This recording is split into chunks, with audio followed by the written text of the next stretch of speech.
April 8, 1943. The sky above northern France was a pale gray, the kind of gray that seemed to leach the warmth from the world. The air smelled faintly of smoke and damp earth, and the distant rumble of artillery had become almost routine to those who had lived in war-torn towns for too long.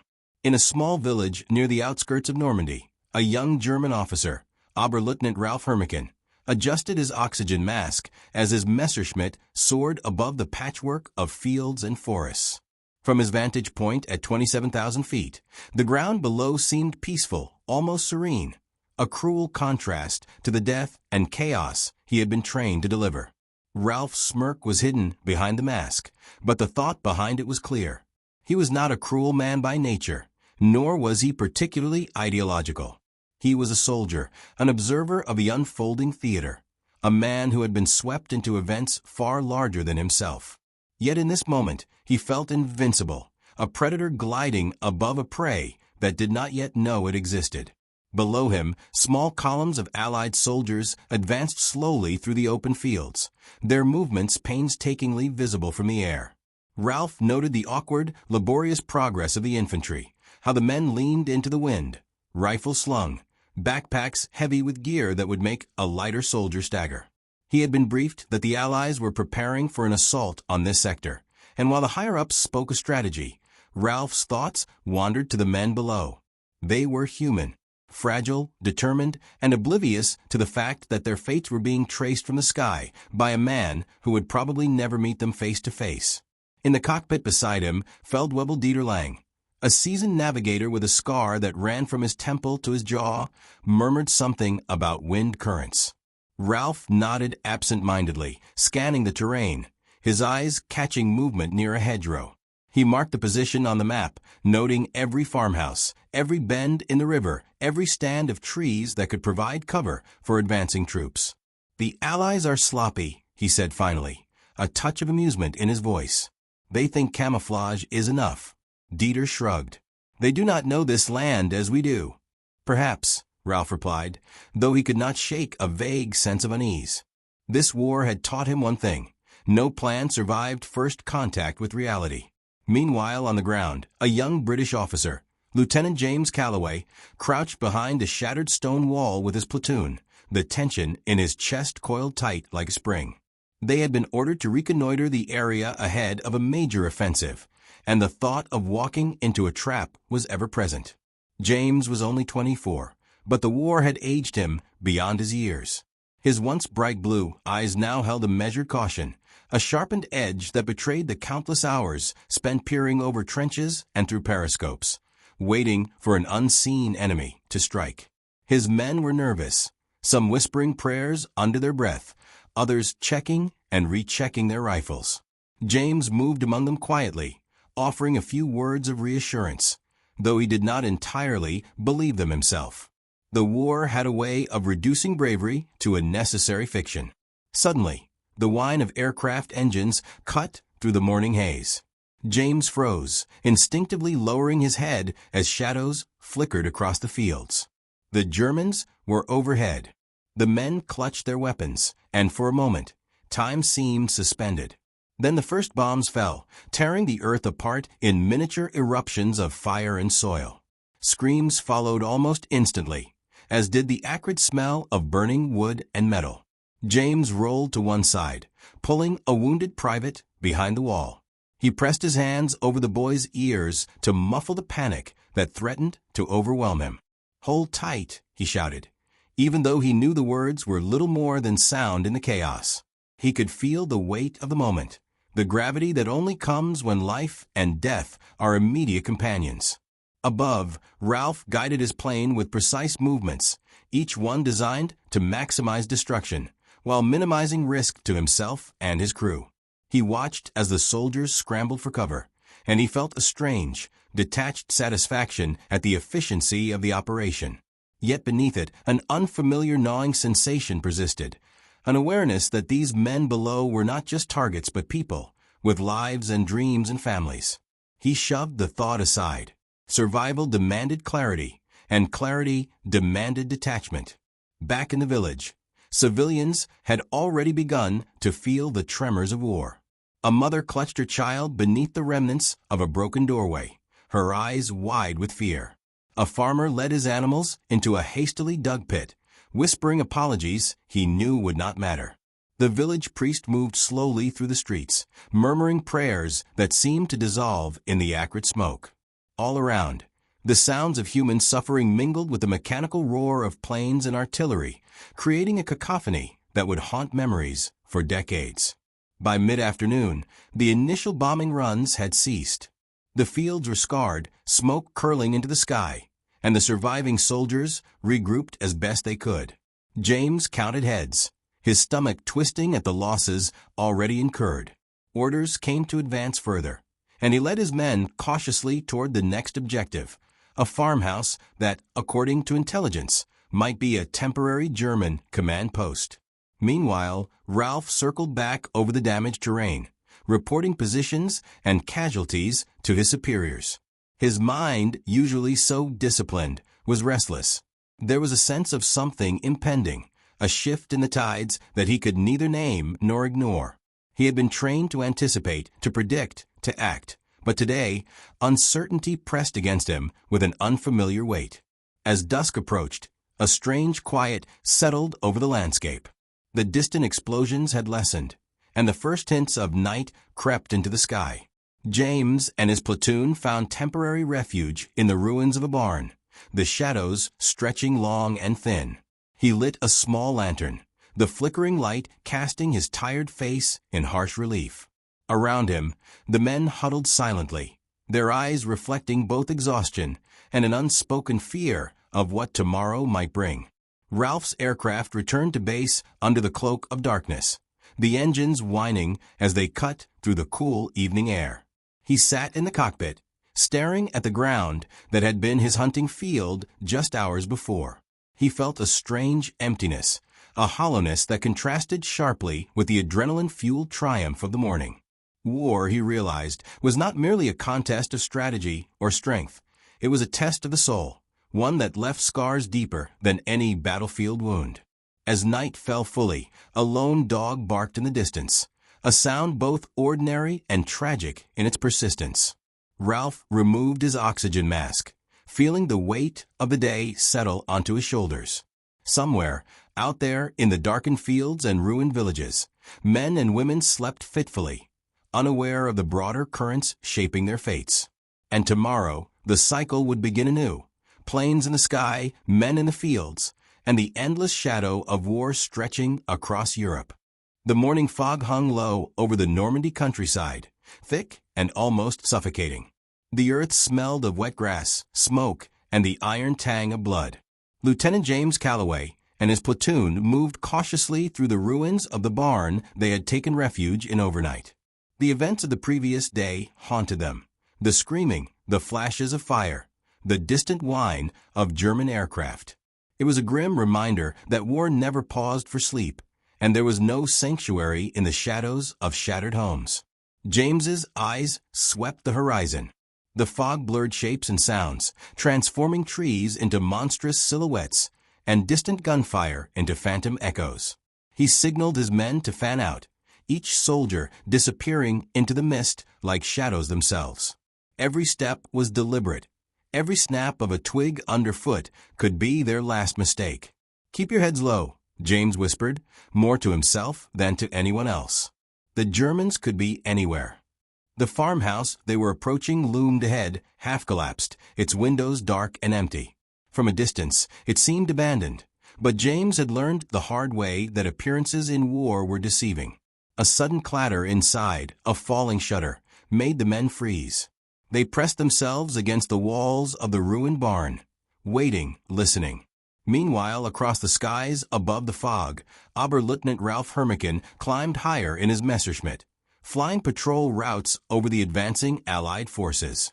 The previous day's bombing run replayed in his mind, not as triumph, but as a cold calculation of numbers and movement. There was a shift, he noticed, in the soldiers' behavior, more cautious, more erratic, as though the chaos of the first strike had unsettled them. Beside him, Feldwebel Dieter Lang adjusted the radio, static buzzing like distant thunder. "They're moving slower today," Dieter remarked, his voice low. We can cut them off at the crossroads near the river. Ralph nodded. Good. Notify the ground units. We'll tighten the net. He felt a thrill of anticipation, though it was tinged with unease. The fog was thicker today, obscuring vision, masking movement. It could be an advantage or a deadly trap. Back on the ground, James crouched behind a fallen stone wall, signaling 2 men to flank the farmhouse. Private Henderson and Corporal Mills moved silently through the mist, rifles at the ready. James stayed in place, scanning the building for any sign of movement. A shadow flitted across a broken window pane, and his breath caught. "Contact," he shouted, the word tearing through the fog. Gunfire erupted immediately, sharp and chaotic. Bullets ripped into wooden beams, shattering what little cover the men had.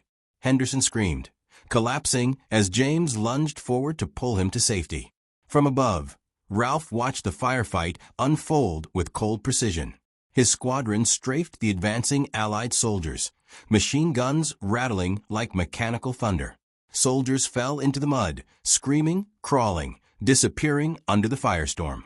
The air smelled of gunpowder, wet earth, and human fear, a combination that made Ralph's stomach tighten despite the detachment he forced himself to maintain. Inside the farmhouse, James and his men struggled to hold their position. Smoke from the burning walls choked them, blurring their vision. He could hear the distant drone of more aircraft approaching, a sound that made his heart hammer in his chest.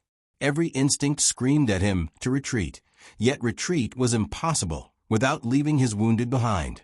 He spotted a small stairwell leading to the upper floor. "Cover me," he shouted, grabbing a bundle of smoke grenades. He pulled the pins and lobbed them into the hallway, the thick white smoke filling the space and masking their movement. He led the men upstairs, hearts pounding, nerves frayed, every step a gamble against death. Meanwhile, in a nearby forest, German infantry units advanced under the cover of fog, moving with military precision that contrasted sharply with the chaos at the farmhouse. Ralph coordinated with them over the radio, giving directions and relaying intelligence. Every action was calculated, every movement designed to choke the Allies' options. Yet he couldn't ignore the gnawing thought that war had a way of turning calculation into chaos in an instant. Hours passed, each one stretching like an eternity. The fog refused to lift, and the farmhouse became a microcosm of hell. James's platoon fought fiercely, bullets tearing through wood and flesh alike. Henderson lay unconscious, Mills's arm was grazed by a bullet, and James himself had a bleeding gash across his temple. Yet they held, driven by sheer determination and the unspoken bond forged through shared terror. Outside, a lone German scout crept through the mist, rifle raised. He froze as he saw movement in the barn, a shadow shifting, rifle raised. Both men hesitated for a heartbeat that felt like forever. Then the scout fired. The echo ripped through the fog, and James instinctively returned fire, hitting his target. The scout collapsed into the mud, and silence returned, though it was fragile, temporary. By late afternoon, the first hints of sunlight struggled to pierce the fog. James and his remaining men emerged cautiously from a farmhouse, surveying the battlefield. Bodies lay scattered, mud-stained and bloodied, a grim testament to the cost of survival. The fog had lifted slightly, revealing the extent of destruction, the fields torn apart, the ruined barns, the distant smoldering trees. Ralph returned to base as night approached, his mind heavy with the weight of the day. He removed his oxygen mask, and the sounds of the evening carried differently now, more human, less mechanical. Somewhere out there, soldiers like James were limping back to whatever shelter they could find, wounded but alive. The war stretched out endlessly before him, and he realized that victory was never a moment. It was a series of moments, each more fragile than the last. As darkness fell completely, the battlefield became a canvas of shadows and whispers. The few survivors huddled in the ruins, tending wounds and sharing whispered reassurances. James sat quietly, staring at the stars that were barely visible through the smoke. He thought of home, of warmth and laughter, of a world untouched by war. It seemed almost unreal, a distant memory from another life. And yet, he knew, the dawn would come, bringing new orders, new battles, new losses. War did not pause for grief or reflection. It only demanded survival, one breath at a time, one decision at a time, one moment at a time. Above, Ralph watched the night settle over the countryside, feeling the weight of his role in this unfolding tragedy. Somewhere below, men and women slept uneasily, haunted by the day's events, unaware of the broader currents shaping their lives. The cycle of violence, smoke, and shadow would continue, relentless and unyielding, and no one, not soldier nor civilian, could escape its grasp.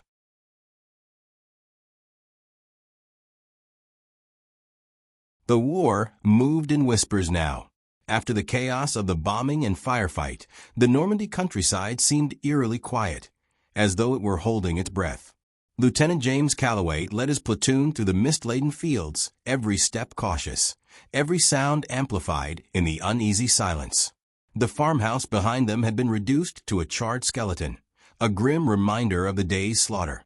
James's thoughts were heavy with the faces of those who hadn't survived. The young private whose laughter had once filled the training grounds, the sergeant who had shared stories of his small village in Yorkshire. Each loss was a weight in his chest, each memory a shadow trailing behind him. But the war demanded that they move forward. There was no time to linger in grief. Eyes sharp, he whispered to the men. We don't know what's waiting in the fog ahead. The path led them through a grove of twisted, blackened trees, remnants of previous skirmishes. The ground was churned with mud, pockmarked with craters and scorched earth. A single bird perched on a skeletal branch, its chirping loud and defiant against the backdrop of death. It startled James, a small, living reminder of the world beyond war, a world that now seemed impossibly distant. Meanwhile, high above, Oberleutnant Ralph Hermachin patrolled the skies once more. The fog had lifted slightly, revealing the winding roads and shattered fields below. He noted the slow, deliberate movements of the British platoon, their cautious advance, both frustrating and predictable. Ralph had grown accustomed to reading the battlefield from above, tracing the flow of soldiers like lines on a map. He adjusted his flight path, signaling ground units to prepare for interception. Dieter, he said, they're heading toward the crossroads near the river. I want a unit waiting. No mistakes this time. Dieter nodded, his scarred face expressionless. Understood, sir. They won't slip past us. On the ground, James's platoon approached the outskirts of a small village. Smoke still curled from ruined chimneys, and the scent of burning wood mixed with the wet earth. He signaled the men to split, flanking the narrow streets to minimize exposure. The villagers had long since fled, leaving their homes empty, silent witnesses to the horrors that had passed through. As they advanced, a sudden rustle from a ruined building drew James's attention. He raised his rifle, signaling for the men to hold position. A figure emerged, a young French woman, her face pale, her eyes wide with fear. She carried a small bundle of cloth in her arms. Who's there? James called softly, lowering his weapon slightly. The woman didn't answer at first, only stared. Then, in hesitant English, she said, "Please help. He's hurt." She pointed toward a collapsed structure at the end of the street. James exchanged a glance with his second-in-command, Sergeant Matthews, and nodded. They moved quickly, reaching the building to find a young boy no older than 12, trapped beneath a fallen beam. Blood trickled from a cut on his forehead. James lifted the beam with the help of 2 men, freeing the boy, who whimpered but clung to life. The woman knelt beside him, whispering soothing words. James felt a pang in his chest, a reminder of what they were fighting for beyond territory and strategy. He had seen death, destruction, and despair, but moments like these, fleeting glimpses of humanity amidst chaos, were what kept him moving forward. Suddenly, a distant hum grew louder, mechanical and ominous. Ralph's aircraft appeared above the village, casting long shadows over the streets. Machine gun fire erupted, and the platoon ducked behind walls and rubble. James returned fire, heart pounding, as the air filled with the shriek of bullets and the acrid scent of gunpowder. The French woman grabbed the boy and dragged him into a ruined doorway, shielding him as best she could. James's men fought fiercely, their training and desperation merging into a rhythm of survival. Each shot fired, each move made, was a dance with death, a fragile equilibrium between life and the chaos surrounding them. Ralph circled overhead, observing the fight below. He felt an uneasy thrill, not the pure, detached calculation of previous days, but a tension born of uncertainty. The fog, the narrow streets, the ruined buildings, they complicated his view, forced him to consider the unpredictability of the soldiers below. War, he realized, was not just about strategy. It was about reading the human element, anticipating reactions that no map or reconnaissance could reveal. As the firefight intensified, reinforcements arrived for James's platoon, a small contingent of Canadian soldiers, moving swiftly through the open fields to flank the German units. Their sudden appearance shifted the balance, giving the British a chance to push back. The Germans retreated temporarily, their disciplined precision faltering under the unexpected resistance. James seized the moment, rallying his men. "Push forward. Clear the streets," he shouted, his voice hoarse. Together, they moved with coordinated force, driving the remaining enemy from the village. The streets, once filled with the echoes of gunfire, were now silent except for the moans of the wounded and the whispers of survivors. By evening, the battle had subsided. James and his men tended to the wounded, sharing scarce water and bandages.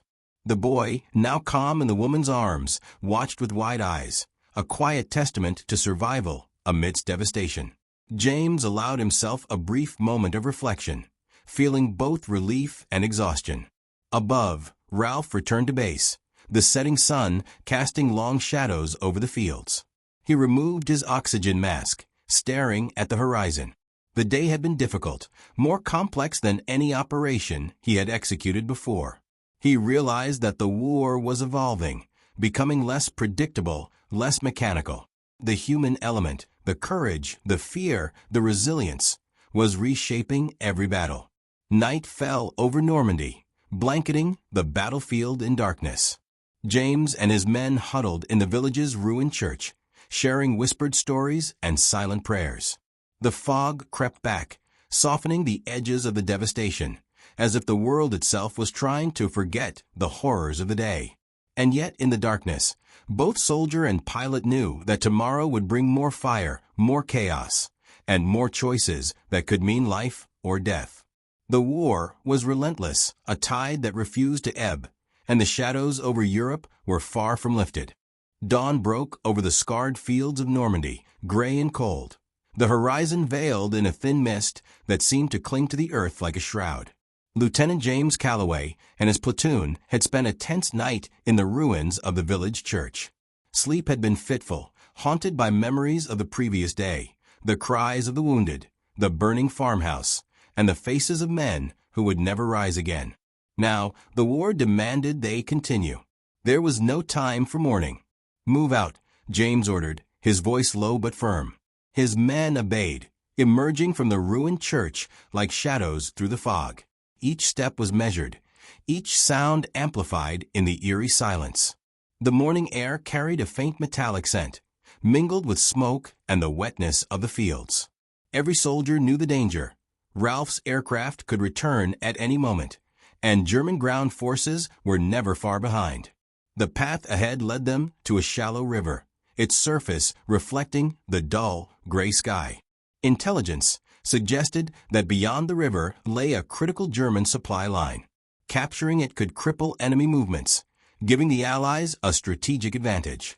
James knew the risks. Crossing an open river under enemy observation was a gamble, but one they had no choice but to take. James signaled for the men to spread out, advancing cautiously along the riverbank. Each movement was deliberate, each pause filled with tension. Private Henderson, still pale from previous wounds, gripped his rifle tightly, eyes scanning the fog for any sign of danger. Above, Oberleutnant Ralph Hermachin circled in his Messerschmitt, the morning mist reducing visibility. He had learned from the previous days. Predictability was deadly in war. He adjusted his course, eyes scanning the riverbanks below.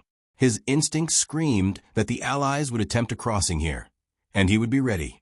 "Dieter," Ralph said, his voice tense, "prepare the flak units near the east bank. They try to cross, we make it impossible." Dieter nodded, already relaying the instructions over the radio. The air hummed with anticipation, the quiet before the storm. On the ground, James reached the river's edge.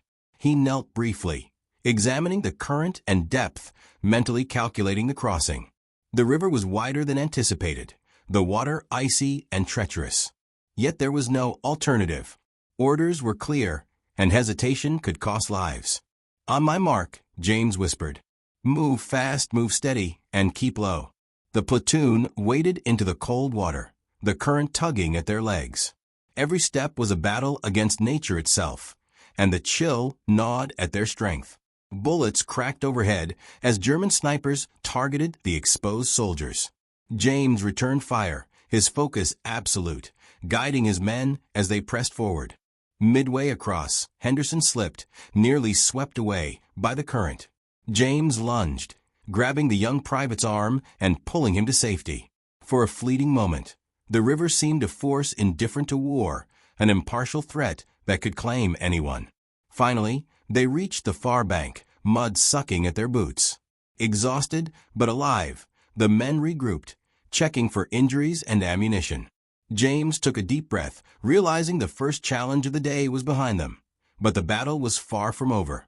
Above, Ralph had spotted the crossing. He maneuvered his aircraft for a strafing run, the hum of engines growing louder, a harbinger of destruction. His squadron dove, guns rattling, bullets tearing through the morning air.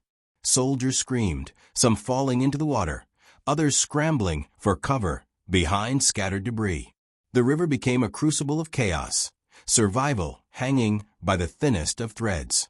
James barked orders, coordinating suppressive fire while urging his men forward.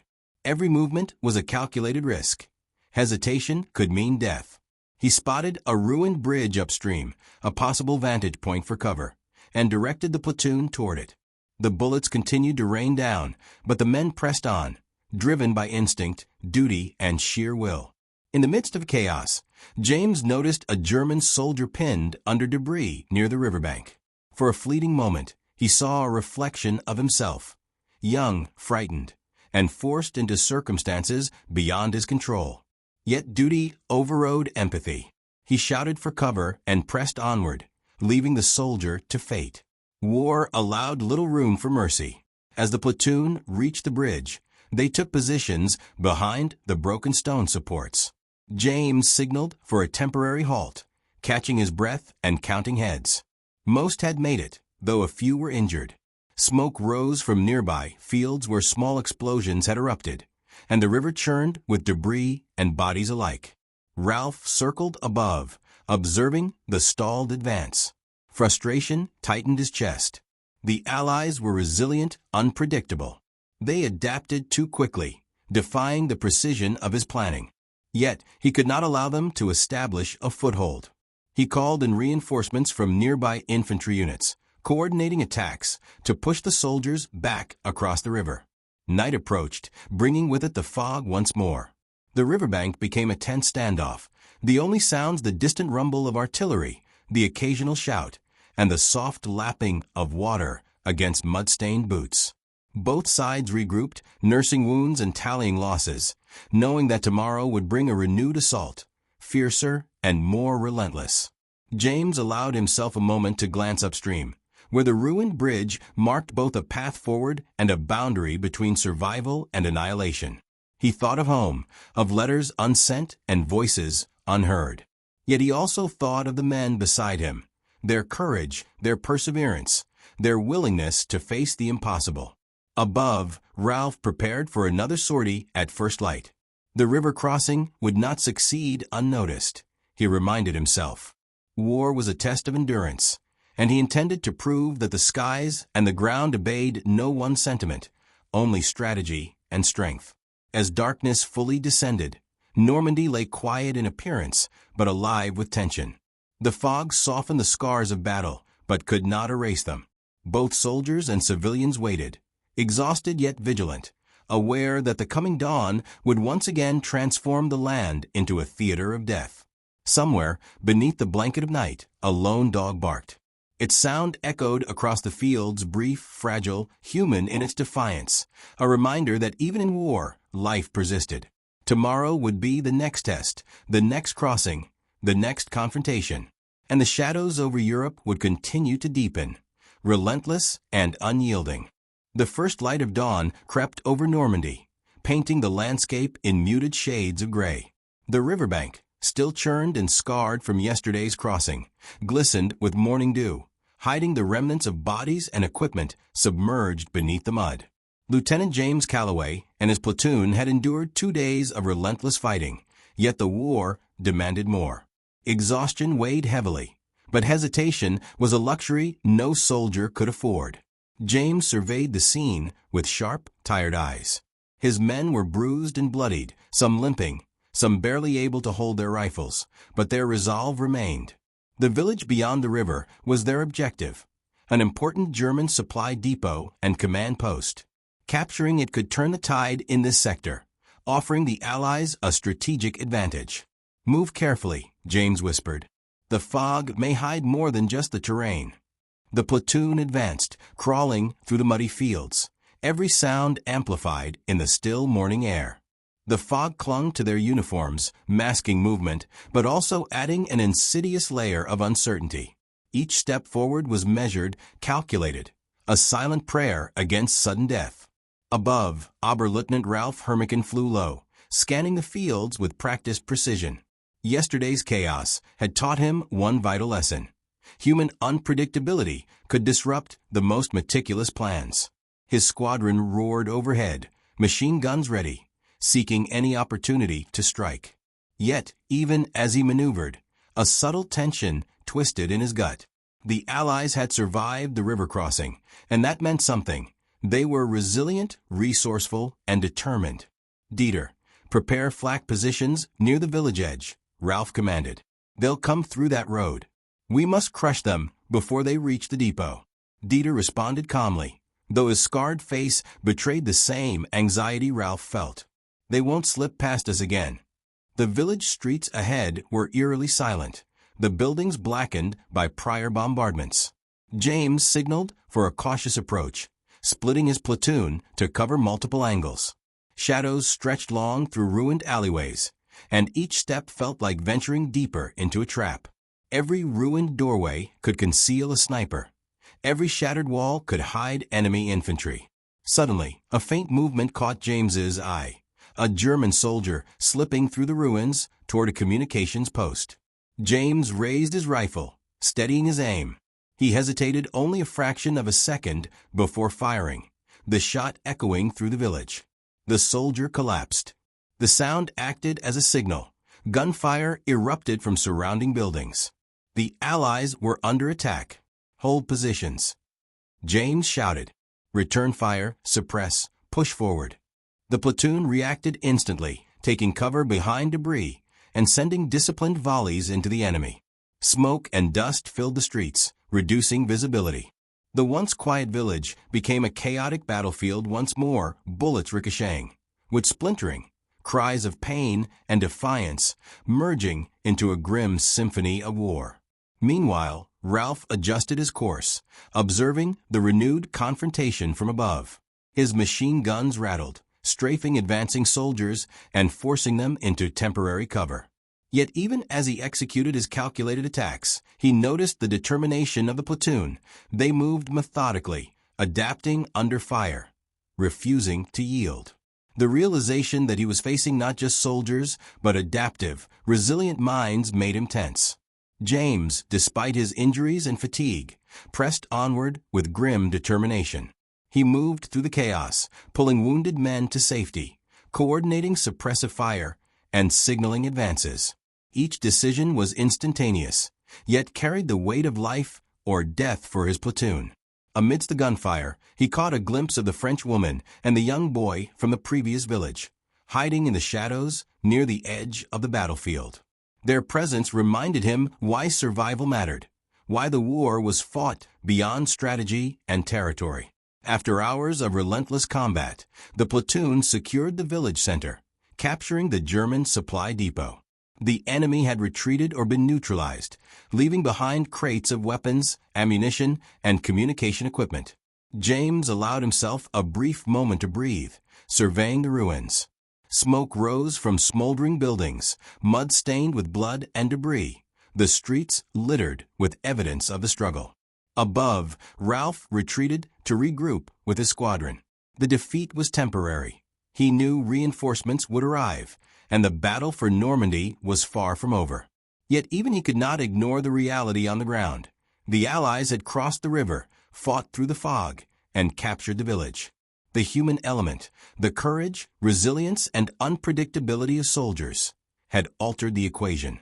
Night fell slowly over the battlefield. James and his men huddled amidst the ruins, tending to the wounded, rationing their meager supplies, and sharing whispered reassurances. The French woman and the boy, now safe, were guided to shelter, a quiet symbol of hope amid destruction. James allowed himself a brief reflection, staring at the stars barely visible through smoke and cloud. The war was not over, yet for this moment, survival had prevailed. The battle had left scars, physical, emotional, and moral. James could feel the weight of every decision, every life lost or spared.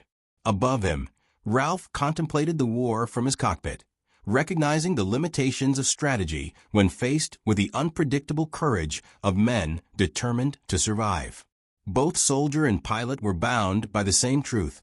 War was an endless cycle of death, resilience, and fleeting victory. As dawn approached again, a faint mist rolled over the fields, softening the harsh lines of destruction. Somewhere in the distance, a dog barked, a bird sang, and life persisted despite the violence. The battlefield had been claimed for now, but the war stretched on, unrelenting, unforgiving, and shadowed by the human cost. James stood at the village edge, gazing at the river they had crossed days before, the buildings they had fought through, and the soldiers beside him. He knew that tomorrow would bring new orders, new challenges, and new losses. Yet for the first time in days, he allowed himself a quiet thought. Amidst the horrors of war, humanity endured, flickering like a fragile flame against the darkness. The shadows over Europe remained long and relentless, but in this small corner of Normandy, courage, resilience, and survival had triumphed, if only for a moment.